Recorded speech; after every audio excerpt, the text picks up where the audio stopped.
Hello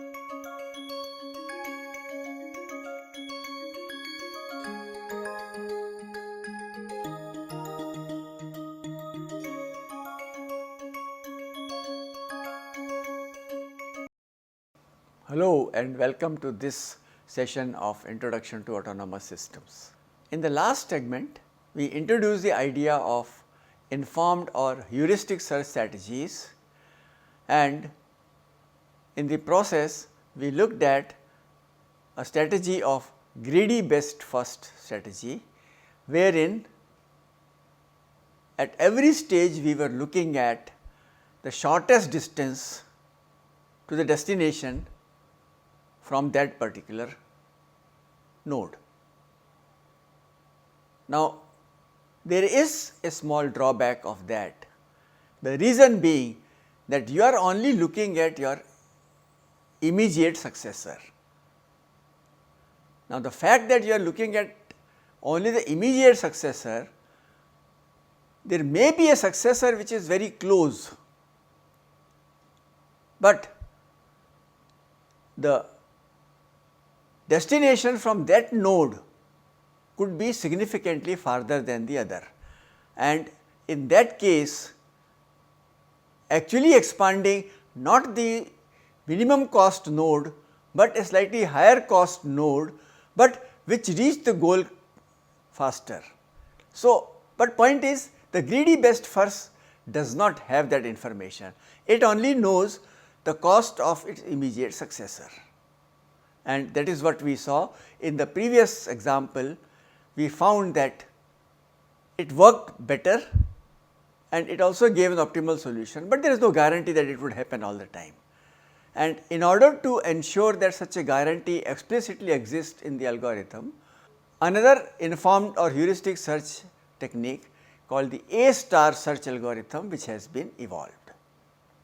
So, the A star search algorithm or technique not only takes the closest node cost, but also includes the cost of from that node to the destination, which means what it is trying to do is that if I go to that node, how far is the destination from there, and that actually makes lot more sense, and it is also kind of intuitive that just because a destination is close does not mean that this would lead to your final destination faster and with less cost. So, now this function f actually it denotes the cheapest cost of complete travel from the current node to the goal node, and it is not only optimal, but also a complete algorithm similar to uniform cost search. So, you will find that the A star search algorithm actually is extremely useful and efficient in terms of time as well as the cost, because not only it checks for the nearest neighbor, but it also checks what is the relative distance between the neighbor and the destination. But there is a small stipulation which we must keep in mind. The above attributes are possible only under the condition that the costs for all elements are never overestimated, which means that whatever the cost estimate that you have given for all, they are always lower than the actual cost that would have, because if you overestimate them, then the chances are that the solution that you end up with may not necessarily remain optimal.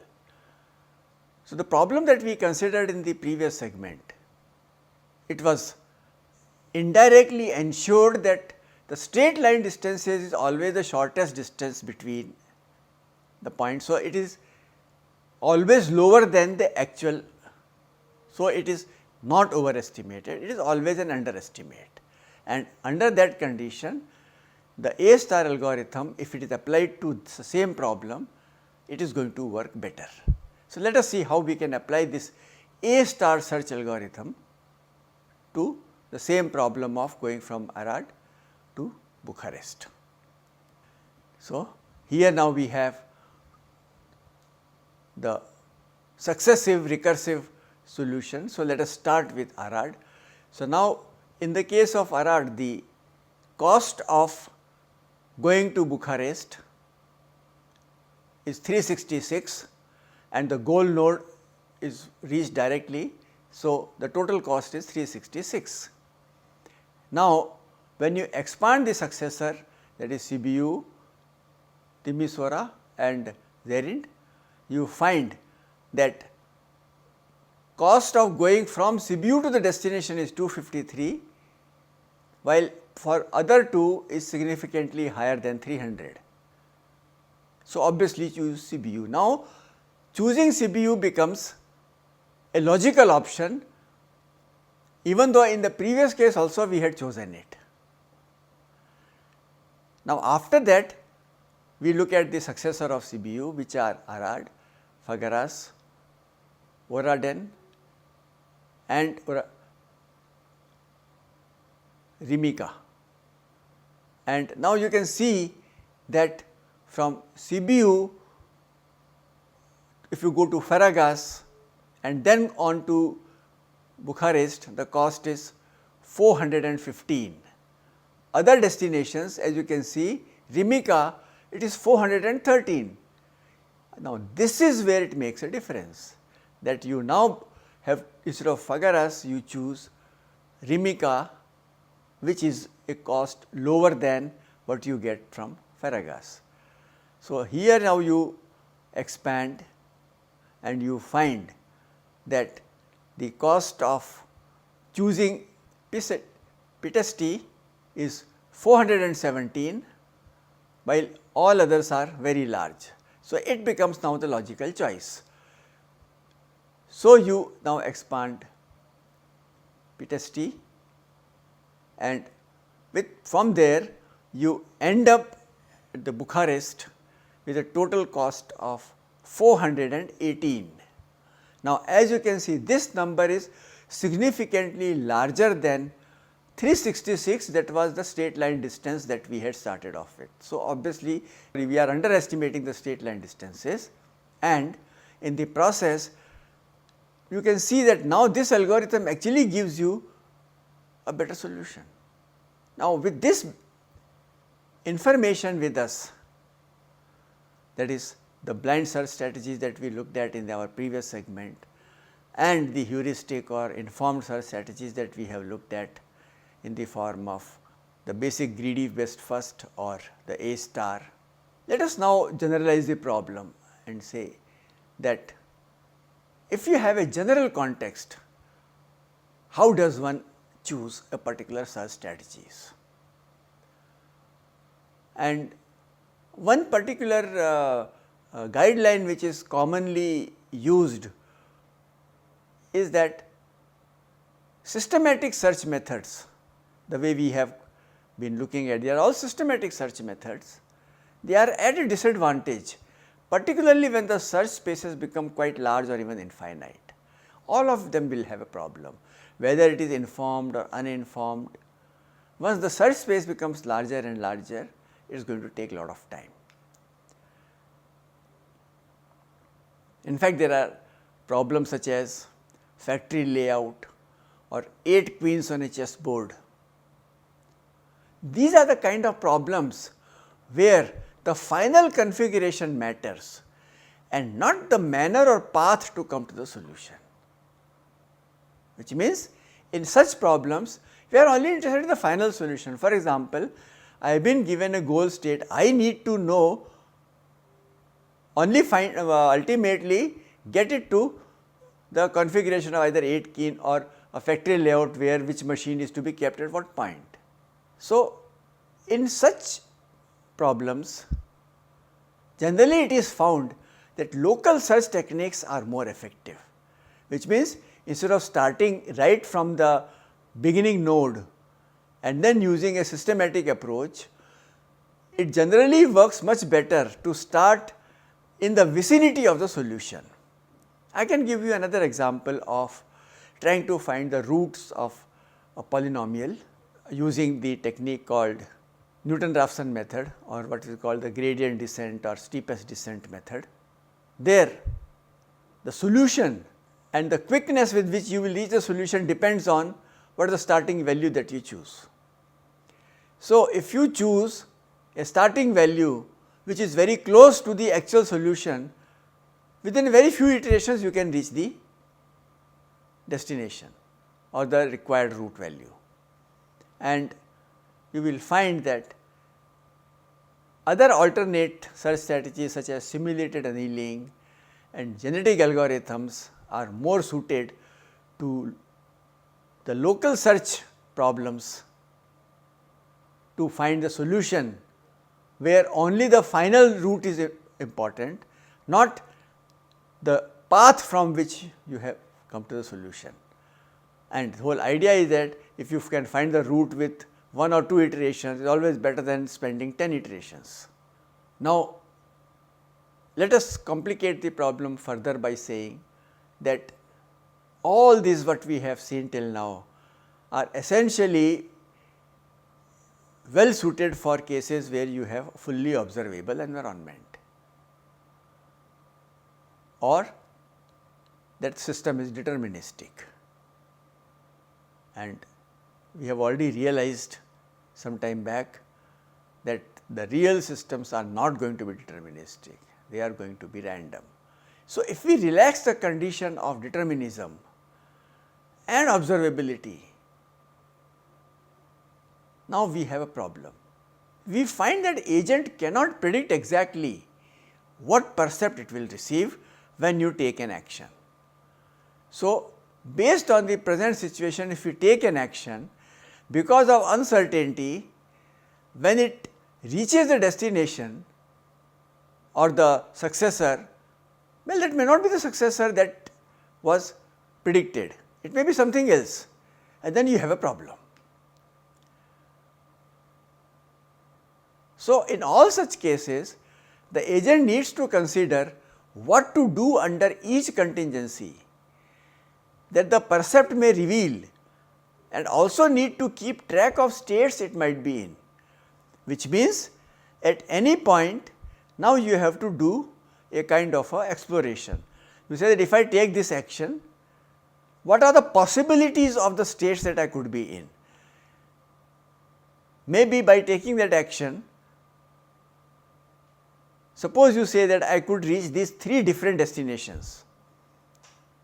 You need to check that if I reach this destination, how would I reach the final goal? If I reach this destination, what would be my goal path? So, all these predictions have to be made. So, which means all the states which it might get into would have to be tracked. And all such situations will require non-deterministic search techniques.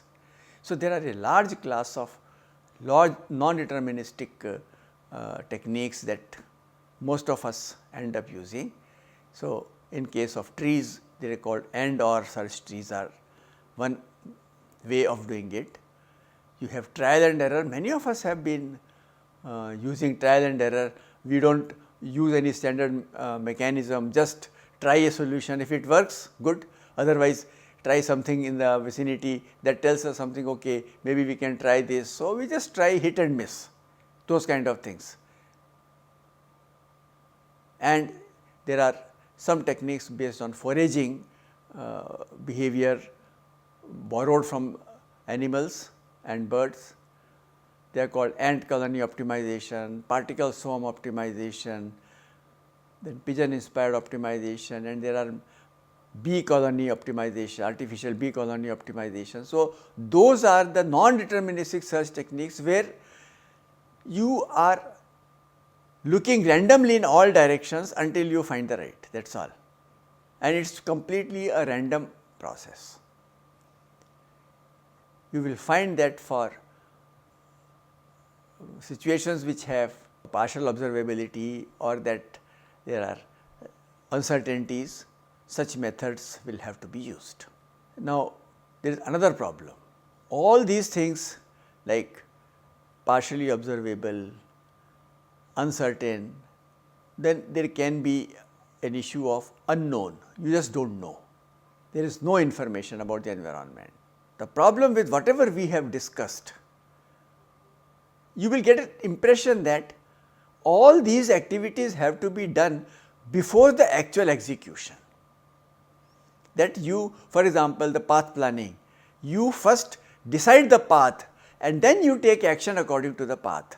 So, these are called path following algorithms, that you already have created a path offline, which means you have the solution before you enter the implementation phase. There are no uncertainties. Of course, there are cases of unknown environment where offline generation is not feasible, which means you do not know, so how will you generate the solution? And there is a requirement of agent to find the solution online, or what we colloquially call on the fly, which means as you are moving you need to find the solution. These are the solution search algorithms, which are typically called online algorithms or real time or algorithms which have to be done along with the execution. So, in all such cases, please note the computation and the action are interwoven such that it will take an action. Once it takes the action, the state to which it reaches because of action, it will now completely observe the environment locally, which is unknown. So, now it has to generate all the information, and based on that information now it will compute the next action, and it will have to wait until the next action is computed before taking the next set of actions. In all such cases, all the online search methods are good idea, and the main thing is that now agent is focusing its computational effort on contingencies that actually arise, instead of assumed cases that they may not occur. For example, if you remember the previous one, what we were saying, if it was kind of uncertain, you first explore all the possibilities. This particular technique of online says, no, there is no need to do that. You take one action, whatever it may be, and that action takes you to another state. Now, you observe the environment at that state, build environment model, and then take the next action based on that. So, what it means is that instead of predicting their next position with uncertainty, you say okay, and then doing it for multiple positions and then taking actions. You say I just take this action, I do not predict the next position, I observe the present position and decide action based on that. So, an example of such a situation is a mobile robot in a new building where it must observe in order to build a map for going from A to B, and the motion could occur within the mazes, labyrinths, multiple obstacles. So, it has to, so basically it cannot predict obstacles because it can't see them. So, when it reaches an obstacle, it will observe, make a model around it, and then based on that it will take an action, take another step, observe, estimate the environment and take action. In fact, an example of baby learning to walk is exactly an online search activity. That learning to walk is that you look at, you get up, take a step, you fall down, and let us say that you have come close to a table or a chair, you again get up, either hold on to it, take a detour around it. So, you realize that learning to walk is exactly an online search activity for the solution of a walking being the problem that is to be solved. So, to conclude this part, A star search algorithm aims to improve over general heuristic search strategies by adding the cost to reach the goal node from the function. And as we have seen, it actually makes a lot more difference, because now you have not only the cost of travel to the nearest neighbor, but you also have the cost of travel from nearest neighbor to the destination. We also find that all these are applicable in case the system is observable and deterministic. Once we relax those conditions, we will have to go for random search techniques, even including online search techniques in order to find the solutions. So, with that we come to the end of this session, and we will talk about a few more ideas before taking up the next topic. So, bye for now and see you in the next session.